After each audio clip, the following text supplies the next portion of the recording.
Hey guys, it's your girl Miss G, and you know what time it is. It's G time. It's time to get up, get active, and get it together. My purpose is to give advice, encourage change, and empower success. The goal is for us to grow, elevate, and excel.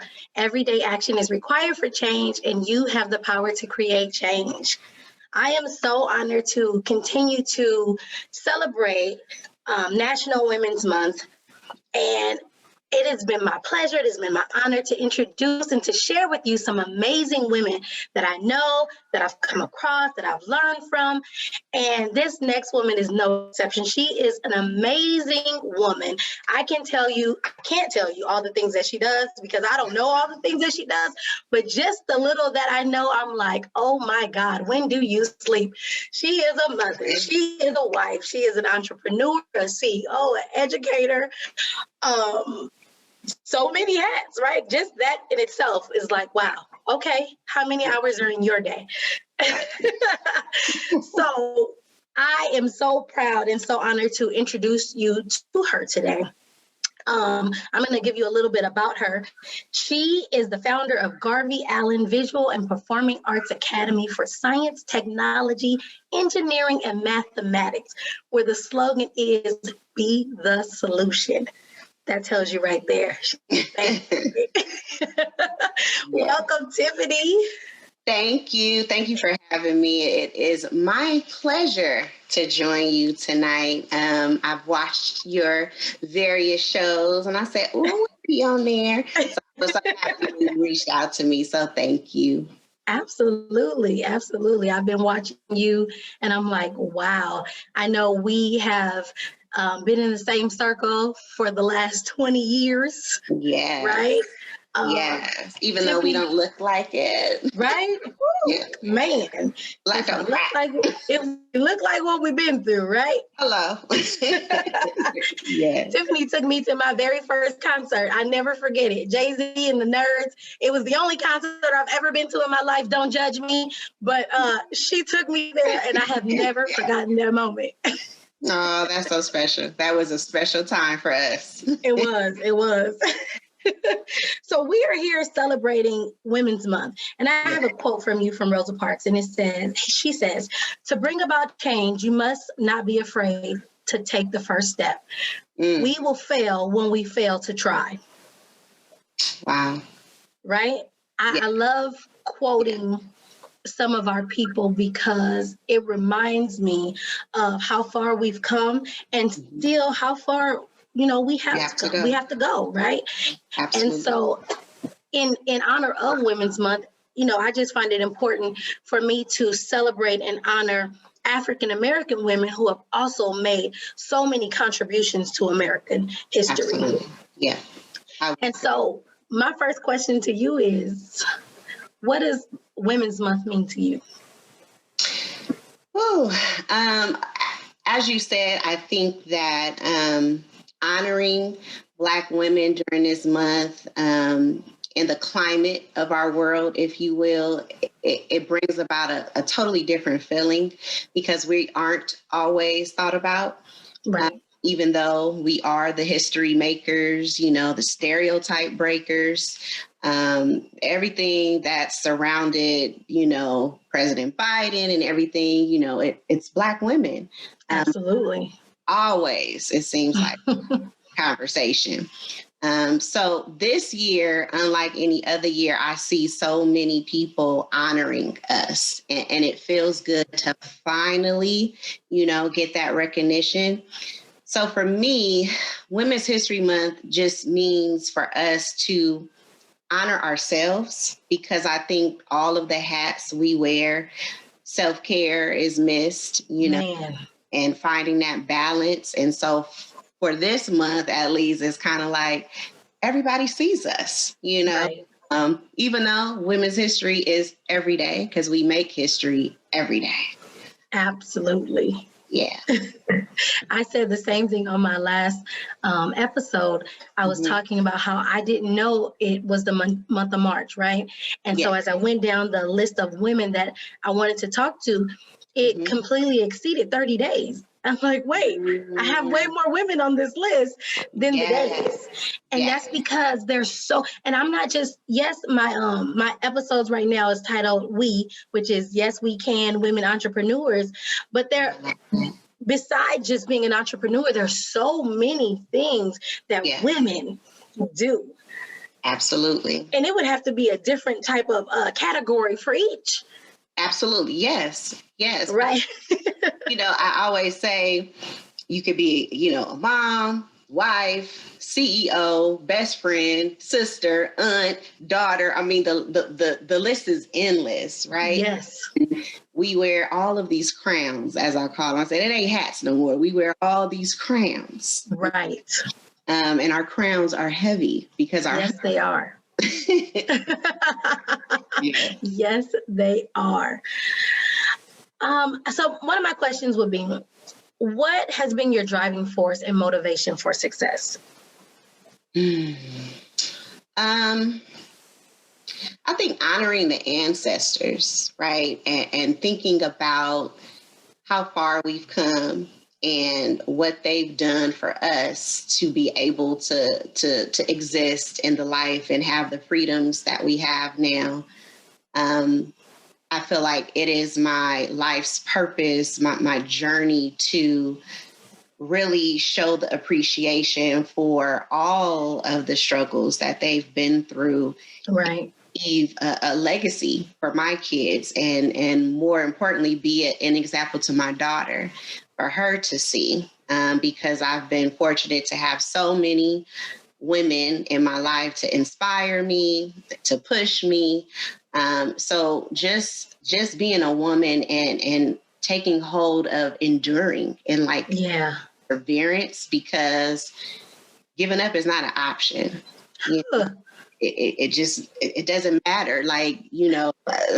Giving up is just not in our vocabulary. It's like, it's not even built. That's not what we're built on, And so I try to hold on to that, and really think about them. And when I feel like it's getting hard for me, I'm like, let me think about my grandmother, my mother as a single mother, my great grandmother, being a slave. Like, if we go back, it's not like we're that far removed from the struggle of our people.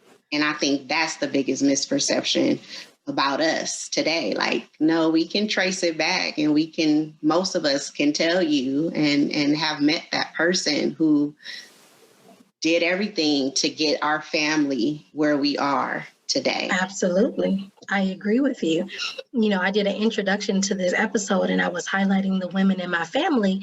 And I sat back and was like, am I exaggerating? Am I really saying all the things that they do? And I wasn't. And it was so crazy to me because, we sit on the shoulders of some amazing women. Yes. My grandmother by herself, sometimes I'm like, 5 kids, no transportation, single, granny. Says, how you do that? Right. Where they do that at, right? In LA. Right. Yes. And so many times they'll tell stories of how she not only worked and took care of all 5 of them, but, was the leader of their drill team squad and was in the parades with them and still went to college and got her associate's degree. And I'm just like, man. It's crazy. I always say, you tell me what I can't do and I'll show you what I can do. How about that? I love that. Right? Yes, absolutely. I love your saying, and you say, open a school, close a prison. Mm-hmm. Right? I've been following you, and the woke educator you are. Yes. Yes, ma'am. Yes, ma'am. How did you start this vision, and what does it look like for our future? Oh, let me give you the short version. Okay. In education 15 years. I'm going into my 16th year, and it's been a journey. And starting in LAUSD and going back to teach at my old middle school was eye-opening to see so many teachers that I had still be there, making that impact and teaching me the ropes my very first year. And so you couple that with how you grew up, You couple that with the training in your very first year of teaching, and then we moved to the Inland Empire. And I took all of that rich experience out here, and been here ever since. But Mm-hmm. Journey of being a teacher, assistant principal at the elementary level, at the secondary level, I came across so many of our babies who always got the short end of the stick. And it always ended up with a suspension or an expulsion. And as I went deeper into education and got my master's degree and started doing research, I realized, wow, our Black boys are disproportionately, suspended, expelled, even referred to special education. And who gets left out a lot is our Black girls, and the push out of them and the criminalization of our kids. And so the whole the school to prison pipeline became like, first and foremost, it was like this anomaly that came about after looking at the data, right? And I remember being in a staff meeting and they were talking about it. And I'm like, so what are we going to do about it? Because year we talking about how many times they're getting suspended. We're talking about them not reading or doing math on grade level. What's the solution? Because Right. us just talking about it isn't changing. So I said, I'm going to open a school. And for every school I open, we're going to close a prison. Because my kids who come through my schools will be able to see themselves in the teachers, see themselves in the administrators, see themselves in the office staff, the cafeteria staff, and in the curriculum that Absolutely. And I think that if we as a community open schools that are unapologetic about closing both the achievement and the opportunity gap, because it's two different things, we can really make a difference. I think as a culture, we have to start valuing education and not being so comfortable that any school will do or the neighborhood school will do because it's close.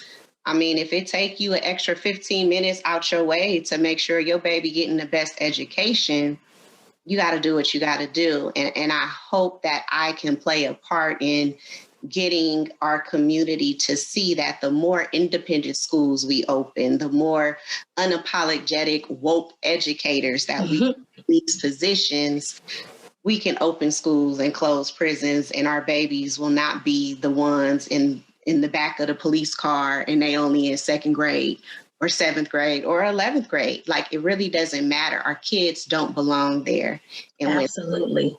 When something like happens where you got to call the police as the school, we got to take a step back, because we're supposed to be educating and enriching their lives and not criminalizing who they are or who they are going to become. Yes. Oh my God. I love that.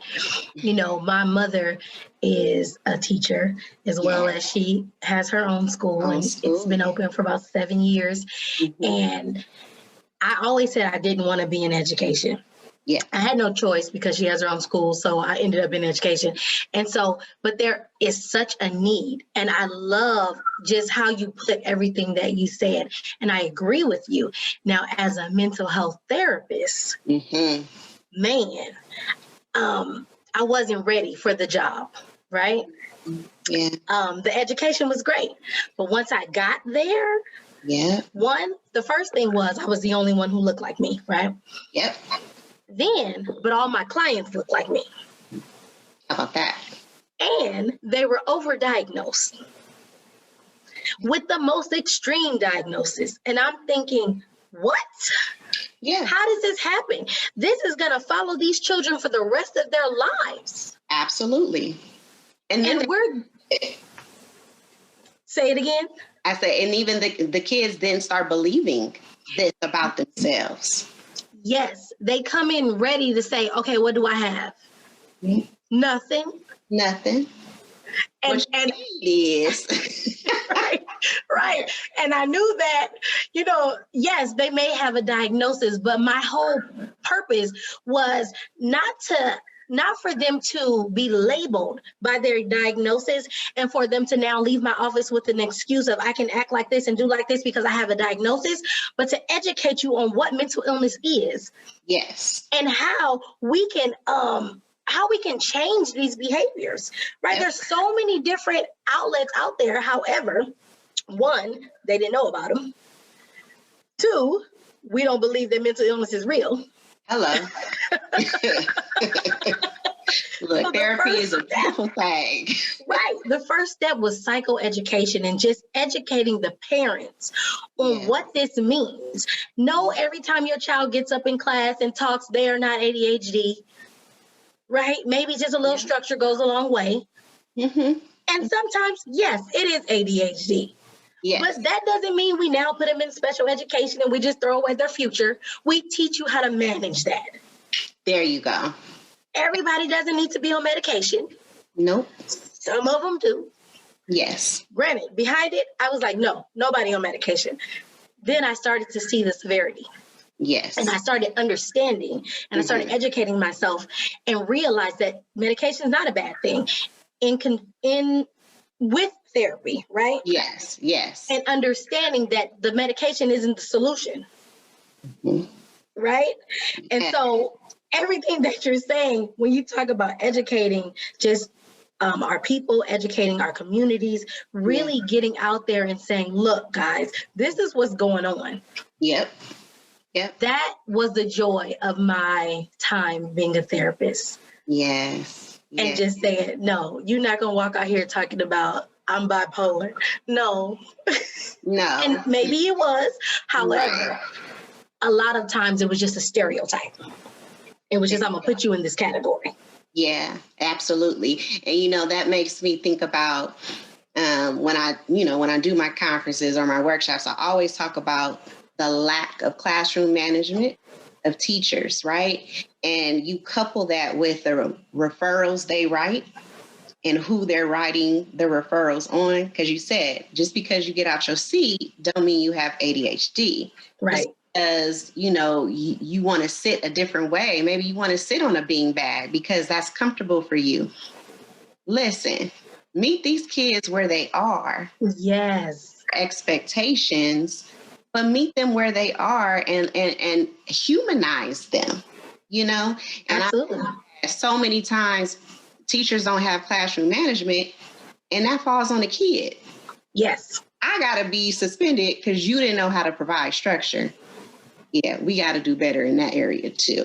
We can talk about this all day long. Let me tell you, my middle child, she's different. And I love that about her, right? However, I want to say in about third grade, her teacher sent me this long email. And I don't know why I missed this email, but when I saw it, granted, the teacher diagnosed her with ADHD.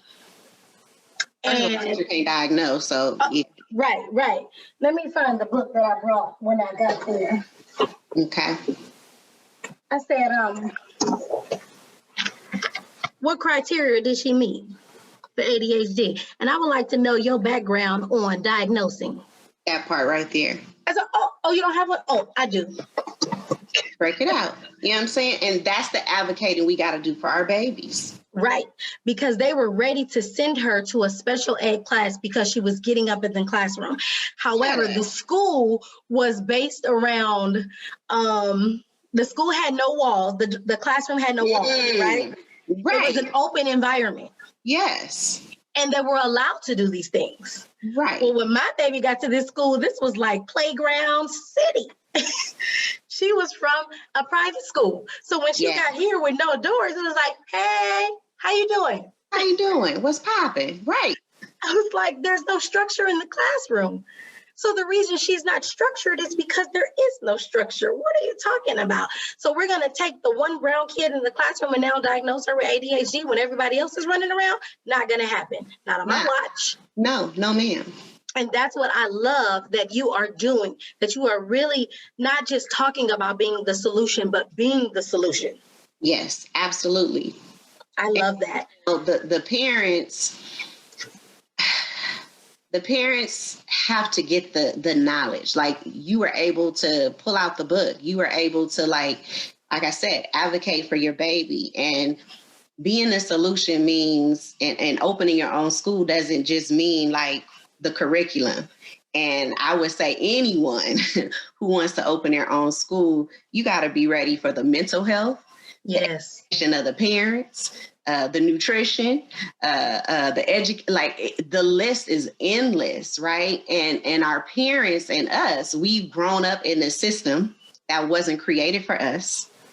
And so all we know is this system.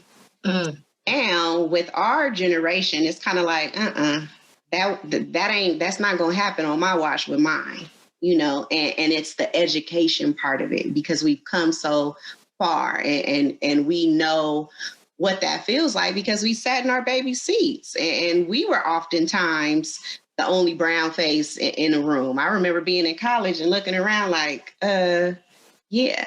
And every time somebody want to talk about urban, every time somebody want to talk about Black kids, this girl had to be the one to, answer the question. And I'll rep the culture, but you know what I'm saying? And so absolutely. To change this narrative, we as parents have to educate ourselves, and we have to be unapologetic about it. Yes. And the thing I tell my parents is, you can let your guard down with us, because they come with so much defense. And I tell them, no longer am I judging you. No longer time your baby walks into somebody's classroom, these teachers are judging them. Like, the vetting process of my teachers is real. Who I have in front of my kids is real. Like, there's no secret that, I'll get rid of you in a moment. Like, our kids deserve the best. And it don't matter what zip code, it don't matter what class status you're in. All kids deserve to have an education fit for royalty. It shouldn't just be, teach them, this or that, or, just put them in that classroom and not provide the resources. No, our kids want to do STEM. Our kids want to do visual and performing arts, and our kids want to learn their history. And yes. I think that the more we educate ourselves as parents, and we be like, what curriculum are you teaching? Black History Month isn't just in February, and we need to know more than Rosa Parks and Martin Luther King.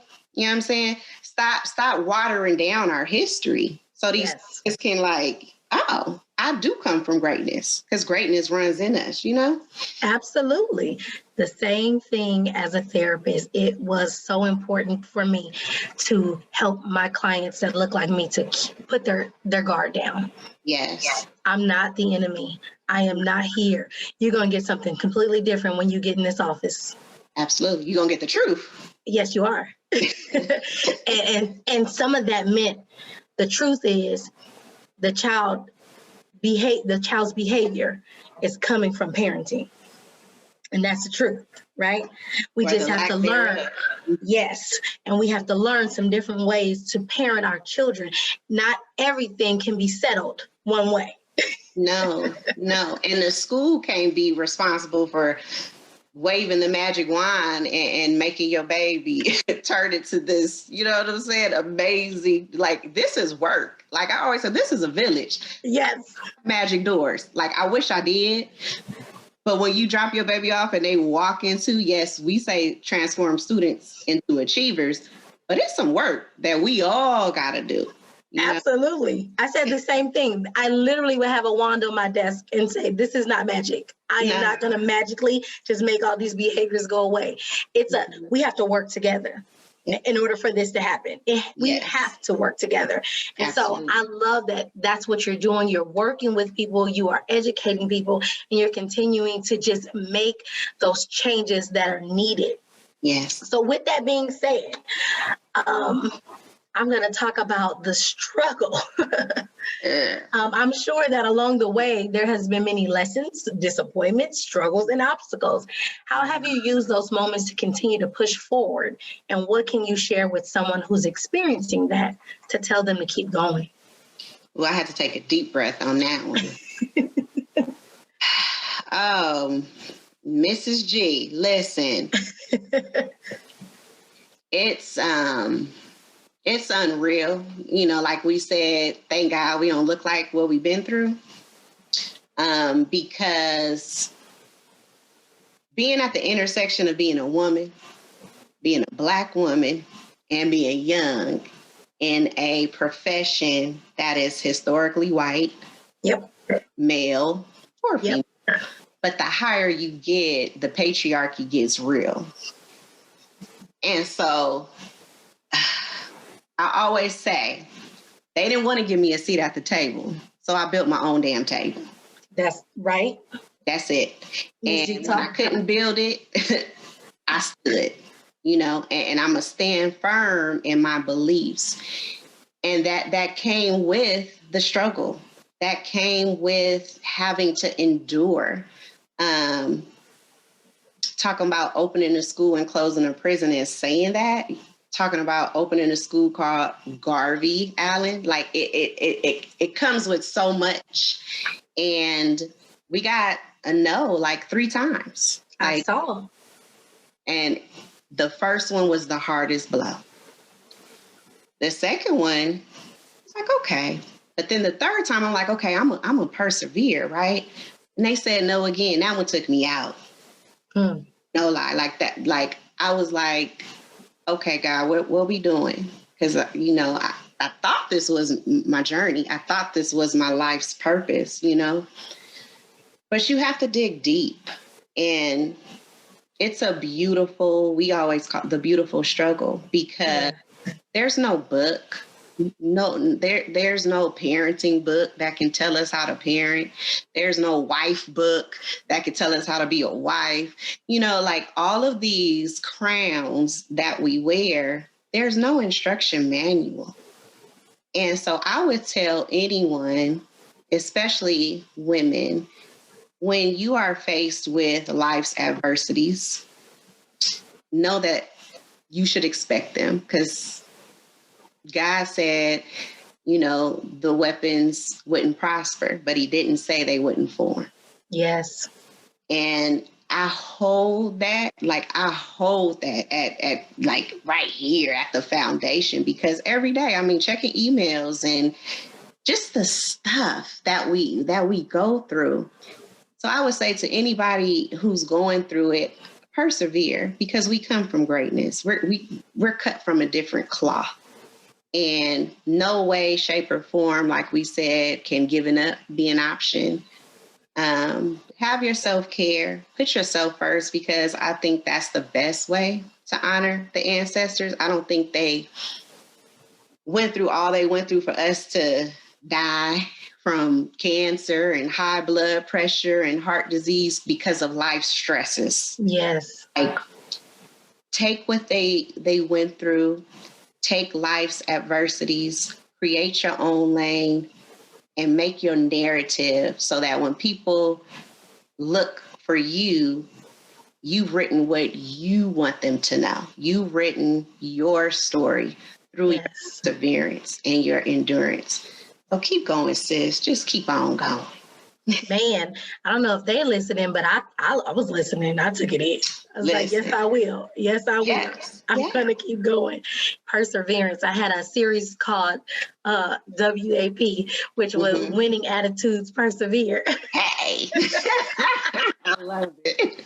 Because I wanted my daughters to know that there was more to life than the original meaning of it, right? Yes. That, no, a winning attitude perseveres. Yes, exactly. We at the school, I've named all the hallways. So we have Hustle and Motivate Drive. So that's a like hallway where Nipsey Hussle is all through that. That's where the Nipsey Hussle STEM lab is. His quotes and pictures are all through that hallway. And it's at the intersection of Perseverance Lane. Yes. Perseverance Lane is the longest hallway in the school.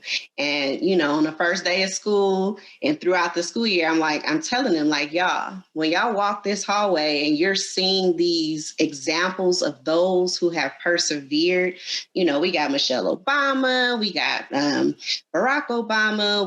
We have so many people who are the example of perseverance. On top of it writes our story. We persevere through that mess of no's and the hate of opening a school to close a prison, so I want them, when they're walking those halls, to see, like, man, we can. And that daily reminder, you see it big and bold on the wall, Perseverance Lane, so I hope I'm making, an impact. I always tell people in middle school, you never know. It's not they graduate high school and they come back, if they come back, that you be like, okay, they made it, they really made it. So it takes a long waiting game to see if all of what you're pouring into our babies really come to fruition of what you see in them. Yes, keep pouring, keep going, keep doing. Yeah. You're making such a difference. Thank you. As we close out, I want to thank you for coming and sharing your time with us. We celebrate you, your contributions, your achievements, and we look forward to so much more from you. Is there anything you want to leave us with?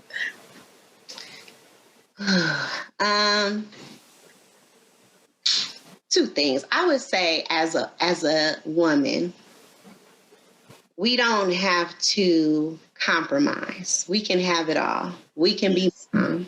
We can be wife. We could be CEO. We don't have to choose profession and education over family. It's a lot. Like you said, when do you sleep, girl? I don't know. Because it's a lot. Being an entrepreneur is a lot. Yes, it is. Having the kids, and then I tell people my night job is the Bevy collection, where we're going to have a marketplace where all things Black you can purchase, from a Black backpack and a purse, just things that. Wait, what's the Bevy collection? Oh, the Bevy collection is coming. It's coming. Okay. Look, I'm gonna have to come back and talk about the Bevy collection. Okay. So, we just wear so many hats, and I just want our queens to know, y'all, like, don't wait. Like, if you got that man, and he's amazing, and God has brought him to you and you guys together, go on and get married. Yeah, you got some degrees to finish getting, but make sure he can help you get those degrees, Yes. and have them kids. If God says so, go on and do what you got to do. Right. You have to know your greatness, and you got to, like, wear it, like a badge of honor. Yes. On the Woke Educator, I try to do recipes, because I'll be like, y'all don't know how to cook. What you mean you don't know how to cook? Like you said earlier, how we just whip it up, Right. It's first nature for some of us. I get that from my grandma. But I just want to pour, like, as much as I can, because people always say, well, how do you do it all? And sometimes, Crystal, I get so low and I'll be like, oh, what is going on? And my husband's like, babe, you see all these people that, be asking you how to do this or how to do that. So that's how the Woke Educator came about. So I'm just saying all that to say we can have it all. It's a lot of work. You have to have self-care and learn how to balance. I've never claimed to know how to do it all, but with a village, with other like-minded women, and women in your family that you can look to, is a beautiful thing. And I'll leave you with this. I remember being in second grade and doing my first speech at Broadacres Elementary School, and coming down off the stage and my mama taking my two hands and looking me in my eyes and saying, you are going to be a phenomenal woman one day. And when I tell you that when I go through life struggles, I can close my eyes and I can think about that very moment. And so everything I do to make sure I honor her desire and her want of me being an amazing woman. And so pour into your girls. Yes. Children, but uplift your girls, because it's hard. It's hard, and we have to be the example. We have to be the change we want to see. Absolutely. I say it all the time. You have the power to create change. I mean it. I don't just say it. I live it. And I so understand where you're coming from. Not every day is not a great day, right? But it's a great day because I woke up. There you right? go. There you go. But it's hard. It is hard, and the struggle is real. And Yes. It's because of those women before us and the women that we're watching now that we can continue to put one foot in front of the other and keep pushing. Yes, I have a quote from you, right? I mean, not a quote from you, but I have a quote for you. Okay. Talked about having that support, right? Yes. And I saw this quote and said, this is amazing. So I'm going to quote. It says, to the physical manifestation of God-engineered dopeness, you are amazing in all things. You are anointed. Spirit illuminates every space you occupy with a brilliant shine that you inspire the righteous while blinding the inept. May God continue to bless you with an abundance of success, health, love, and peace, my beautiful queen. That's from your mister. Wow. It is. Wow. I saw that on your page and I was like, there you go, right there. From your husband. And I couldn't find a better quote to end it, because that's from the person who holds you down the most, right? Yes, yes. And so, beautiful queen, I thank you for joining us. I thank you for being who you are and continuing to be the solution.